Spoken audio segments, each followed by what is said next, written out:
धन्यवाद प्रभाकर जी।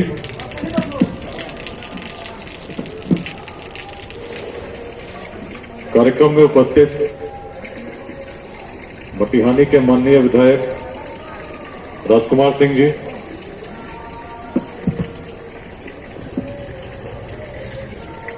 उपस्थित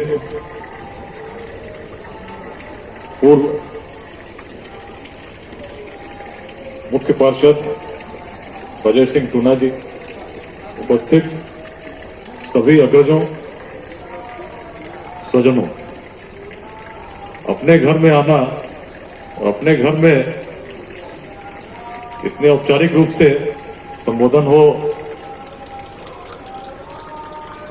अस्वाभाविक भी लगता है और साथ में एक अलग अनुभूति होती है, एक स्नेह की अनुभूति होती है, एक ऐसी अनुभूति होती है जब अपनों के बीच में होते हैं तो उसमें बहुत बातों में नहीं होती हैं, भावों में ही अभिव्यक्त हो जाती हैं।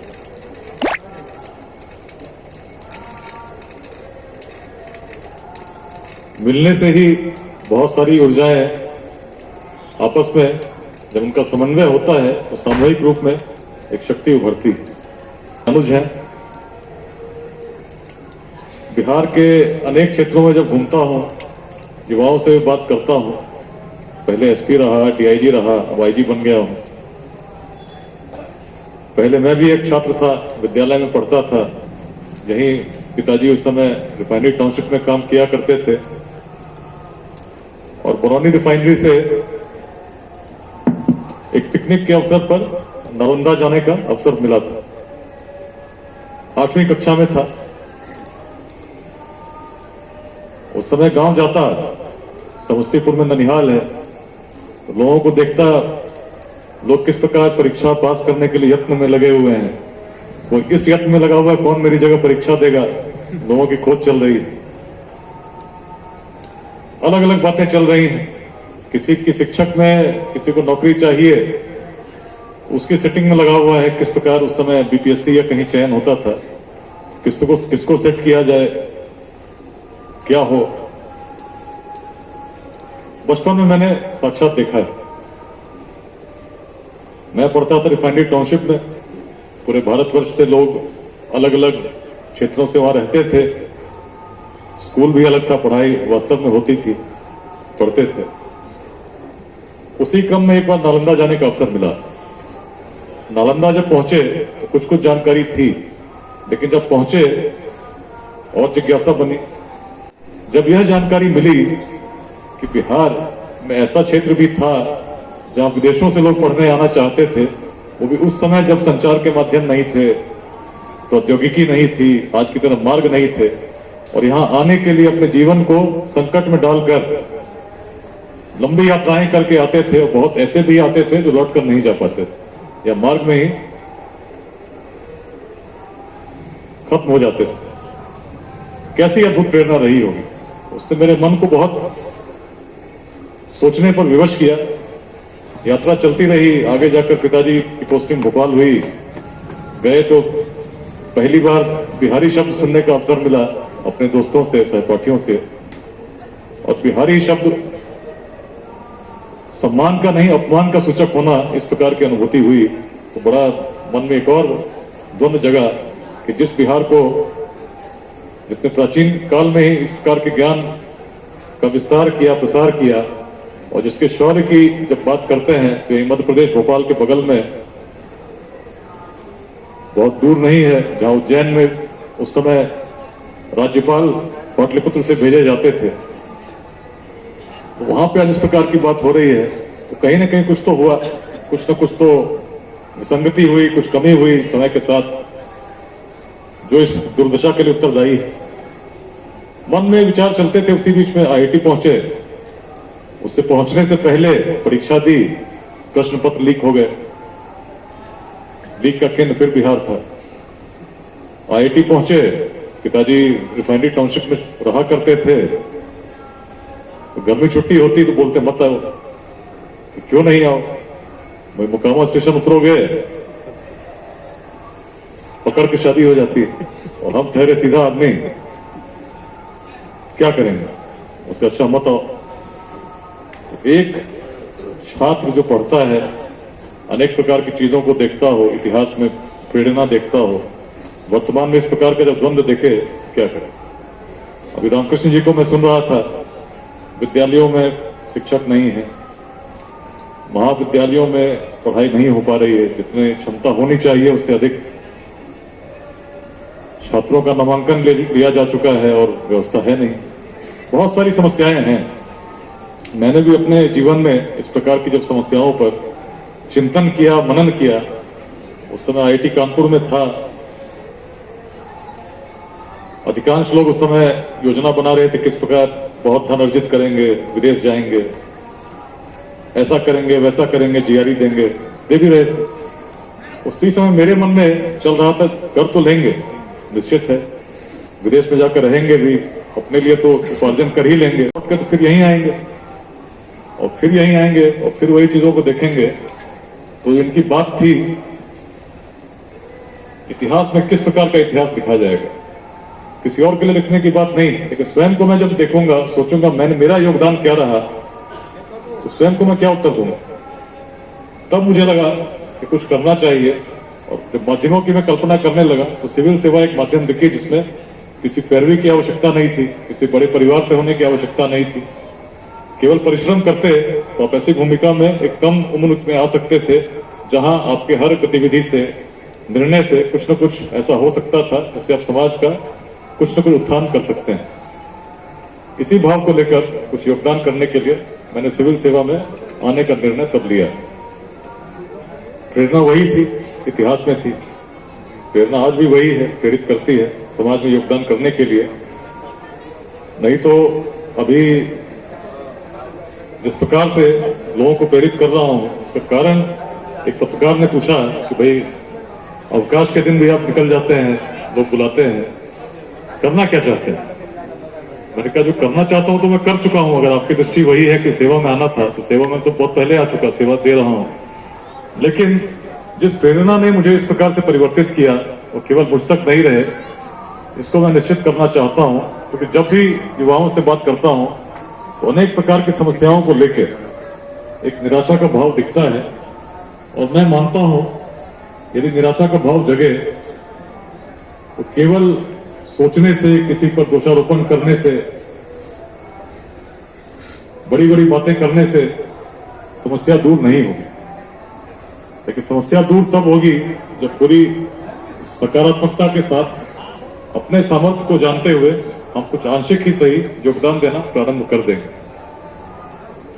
सामर्थ्य सभी में है, दृष्टि होनी चाहिए सामाजिक समस्याओं को देखने की।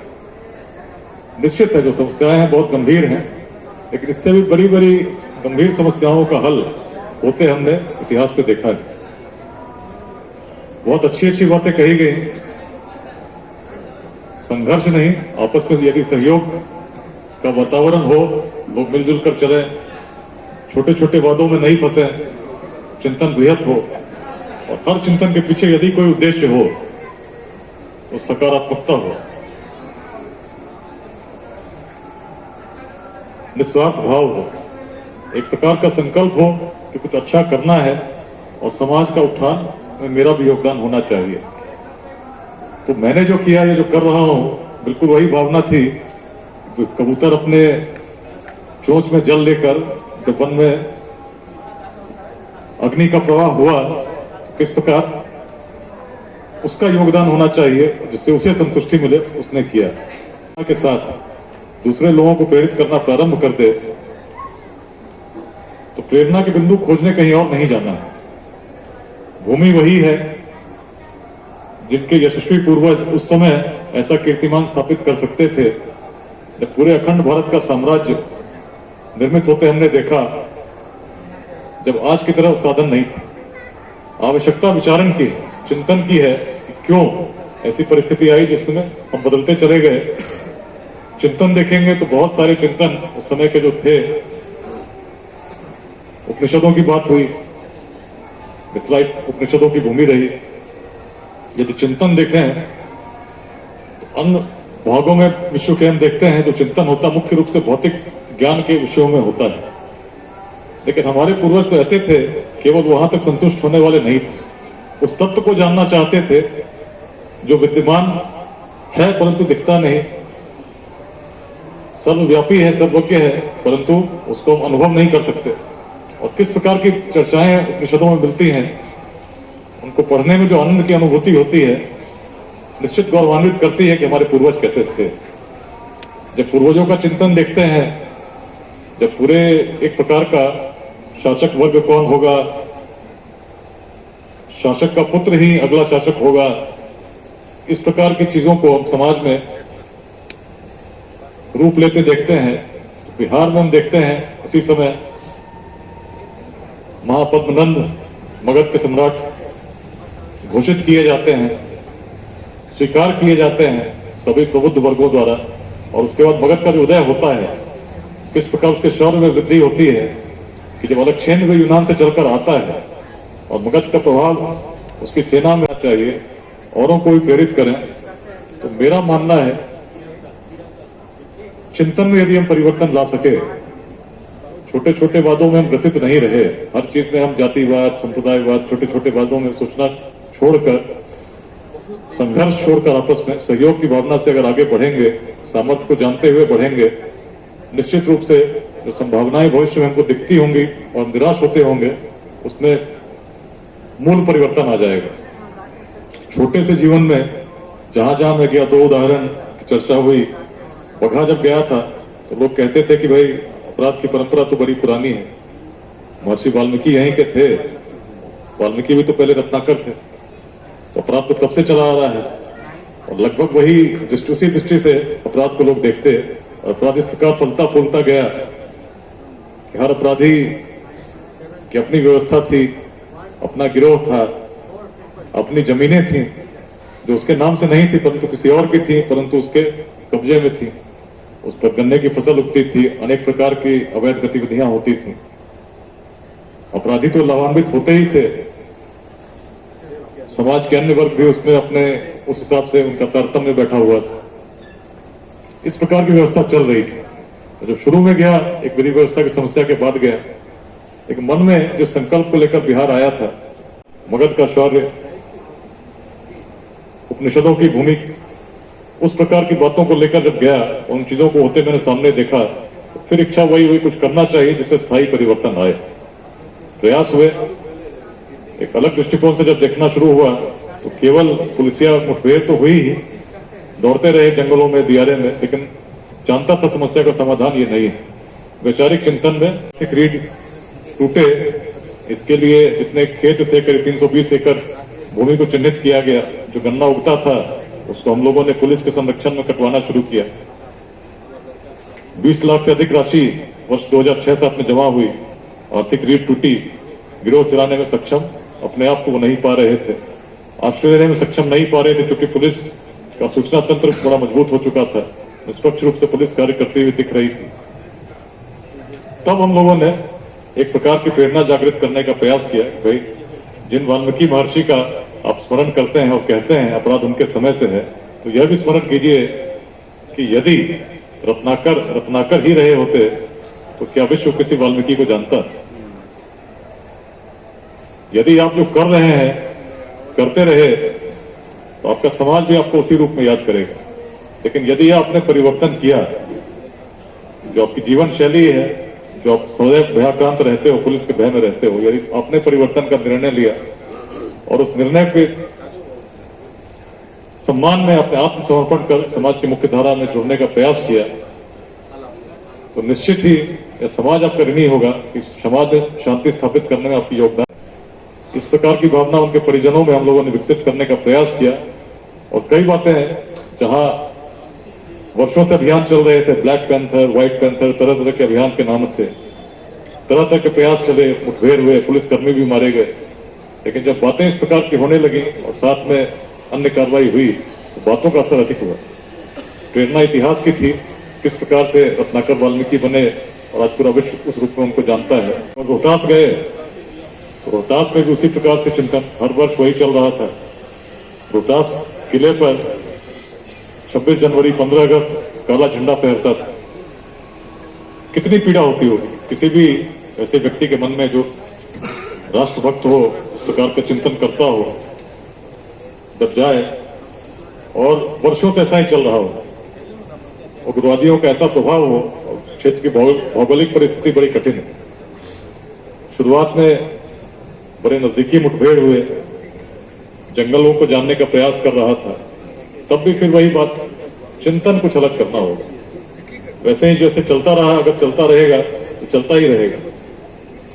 तब मैंने देखा कि लोग किस प्रकार जो आदिवासी हैं रोहतास दुर्ग को अपना उद्गम स्थल मानते हैं, अपने पूर्वजों का स्थल मानते हैं, और पूर्वजों के प्रति मन में सम्मान तो निश्चित होता है। उन्हीं का स्मरण करते हुए पुलिस एक माध्यम बनी, इस प्रेरणा को जागृत करने का प्रयास किया गया। यदि आपके पूर्वज इतने यशस्वी थे जो रोहतास दुर्ग जैसा कीर्तिमान स्थापित कर सकते थे, तो क्या उनके वंशजों में इतना सामर्थ्य नहीं कि क्षेत्र में शांति का वातावरण विकसित करने में अपना योगदान दें? उग्रवादियों का हमने विरोध नहीं किया, किसी का नाम नहीं लिया, लेकिन ये जरूर कहा यदि आप मिलजुल कर चलें, सहयोग कीजिए। हम चाहते हैं क्षेत्र में शांति स्थापित हो, रोहतास दुर्ग पर पर्यटक आए, पर्यटन होगा, विकास होगा, और तभी लोग जब आएंगे तो आपके पूर्वजों के प्रति भी उनका सम्मान भी बढ़ेगा। लोग जानेंगे तो आपके लिए भी आपका योगदान उस रूप में आपके क्षेत्र के लिए होगा। हुई और किस प्रकार वर्तमान में योगदान देकर भविष्य को हम बदल सकते हैं, इस पर भी परिचर्चाएं हैं। जो किसी ने नहीं सोचा था वो हो गया। जैसे उग्रवादी अपना लिबरेटेड जोन मानते थे, जहां ये मानते थे कि कभी उग्रवाद समाप्त होगा ही नहीं। वर्ष 2002 में रोहतास की पहाड़ी पर डीएफओ थे संजय सिंह, उनकी हत्या हुई। 2006 में रोहतास के बिल्कुल मैदानी इलाके में, पटना से बहुत दूर नहीं है, विक्रमगंज, डीएसपी साहब थे विक्रमगंज के, उनकी मृत्यु हुई उग्रवादियों के साथ मुठभेड़ में। हर वर्ष ये चल रहा था, लेकिन जब ऐसा इतिहास की थी, चीजें बदल गई। रोहतास किले पर ध्वजारोहण लोगों के सहयोग से होने लगा और इतनी तेजी के साथ परिवर्तन हुआ, लोगों का माहौल बदल गया। जहां उग्रवादी शरण लेने जाते थे, उन आदिवासियों के घर में शरण मिलनी बंद हो गई। विद्रोह कर दिया लोगों ने, उग्रवादियों को बाध्य होना पड़ा, हथियारों के साथ, शस्त्रों के साथ आत्मसमर्पण करना पड़ गया। आज रोहतास उग्रवाद 15 अगस्त 26 जनवरी में तो कार्यक्रम होते ही हैं, आम दिनों पर भी आप जाएंगे तो आपको पर्यटक आज दिखते हैं। जहां ये माहौल था जो 10 वर्ष पूर्व भी रोहतास जिले के लोग भी नहीं जाते थे। कहने का तात्पर्य यही है कि जो प्रेरणा मुझे प्रेरित कर रही है, बताती है परिवर्तन संभव है। जब निराशावादी चीजों को भी हम देखते हैं, उसको भी एक सकारात्मक दृष्टिकोण से यदि हम कल्पना करें, चिंतन करें, तो जहां समाधान नजर नहीं आ रहा वहां भी निश्चित कोई न कोई समाधान अवश्य है, जिसको हम नहीं जानते, परंतु यदि हम अच्छे से चिंतन करेंगे तो निश्चित ही परिवर्तन होगा। अभी कुछ समय पहले बकरी में था, उसका बेगूसराय में युवाओं से बात कर रहा था, तो सबसे बात करते करते मैंने वही पूछा कि बिहार का भविष्य उज्जवल होगा। आप में से कितने लोगों को ये दृढ़ विश्वास है? जब भी ऐसा प्रश्न होता है, बहुत लोग बहुत तरह की प्रतिक्रियाएं देते हैं। क्योंकि वर्तमान को देखकर कई बार हम निराश हो जाते हैं, सोचते हैं कि कुछ हो ही नहीं सकता, लेकिन उसमें आवश्यकता है उस चिंतन की, सोचने की इसमें मेरा योगदान क्या हो सकता है, और यदि मैं प्रेरित हो जाता हूं तो दूसरों को कैसे प्रेरित कर सकता हूं। निश्चित ही समाधान हर समस्या का है, और जिस भूमि ने ऐतिहासिक समय में ऐसा गौरव प्राप्त किया हो, उसका अनुभव किया हो, ऊर्जा तो वही है। वंशज हम उन्हीं के हैं, वैसे ही पूर्वजों के हैं, लेकिन ऊर्जा किस ओर जा रही है इस पर ध्यान देना होगा। यदि ऊर्जा छोटे छोटे वादों में लगी हुई है, परिवर्तन करना होगा, ऊर्जा का संचालन करना होगा, और ऊर्जा इस रूप में लगे कि भविष्य उज्जवल हो, तो निश्चित ही यदि हम चाह लेंगे तो सामर्थ्य में कोई कमी नहीं है। इसी विचार को लेकर मैं लोगों और अपने गांव में जब आता हूं तो निश्चित ही ऊर्जा बढ़ जाती है। बचपन से जब भी आता था, तो जब भी गांव में बैठा हूं तो कहीं ना कहीं प्राचीन उपनिषदों का स्मरण आने लगता है, मिथिला का उस रूप में स्मरण आने लगता है कि मैं उसी क्षेत्र का हूं जहां कभी पूर्वजों हमारे याज्ञवल्क्य जैसे थे, जहां गार्गी जैसी थी, उस प्रकार की कल्पना में देखता हूं। और पूर्वजों की कल्पना इसलिए आती है क्योंकि मेरी तो मातृभूमि या पितृभूमि यही है। अपने पूर्वजों के संस्कार को जब देखता हूं, किस प्रकार के थे, किस प्रकार गंगा से प्रेरणा ग्रहण करते थे। मेरे दादाजी तो प्रतिदिन पैदल चलकर गंगा स्नान करने के बाद ही कुछ और दिनचर्या उनकी प्रारंभ होती थी। छोटी छोटी चीजें लेकिन अंदर से प्रेरित करती हैं, क्योंकि मैं उन सभी चीजों का प्रतिनिधि हूं, उस रूप में आज खड़ा हूं। और आज जो भी कर रहा हूं, करता हूं, इसलिए कर रहा हूं कि मेरी एक भूमिका है जो भूमि मुझ पर निर्धारित करती है, देती है। समस्याओं से दूर भागना नहीं है, हर समस्या का समाधान है, उसके लिए प्रयास करना चाहिए। नतीजे क्या आएंगे, क्या होगा, उस पर बहुत ज्यादा चिंतन करना मेरा दायित्व नहीं है। लेकिन मैंने जब समय था, मैंने अपना प्रयास किया या नहीं, ये बात हमेशा मुझे कचोटेगी। इसलिए जब समय है, मुझे प्रयास करना चाहिए। और यही बात युवाओं को भी कहना चाहता हूं, कहता रहता हूं। थोड़ा ही सही, आंशिक ही सही, स्वयं स्थापित हो जाइए, योगदान दीजिए। समस्याएं बोलने से, दोषारोपण करने से, मिथ्यारोपण करने से नहीं बदलेंगी। लेकिन जिस दिन आपने योगदान देना प्रारंभ कर दिया, आप स्वयं परिवर्तन के वाहक बन जाओगे, स्वयं एक प्रेरणा स्रोत बन जाओगे, जो दूसरों को प्रेरित करोगे। और मिलजुल कर जब इस भावना का संचार होगा, जो ऊर्जाएं आपस में संघर्ष कर रही हैं, जब सहयोग में आगे एक साथ मिलकर बढ़ेंगी, तो भला उज्जवल भविष्य को कौन रोक सकता है। इस अवसर पर आमंत्रित करने के लिए मुकेश जी का हृदय से धन्यवाद देता हूं और सभी बड़ों को हृदय से प्रणाम करता हूं। सभी का हार्दिक अभिनंदन करना चाहता हूं और होली की विशेष शुभकामनाएं अपने स्तर से व्यक्तिगत रूप से भी देना चाहता हूं। धन्यवाद, प्रणाम।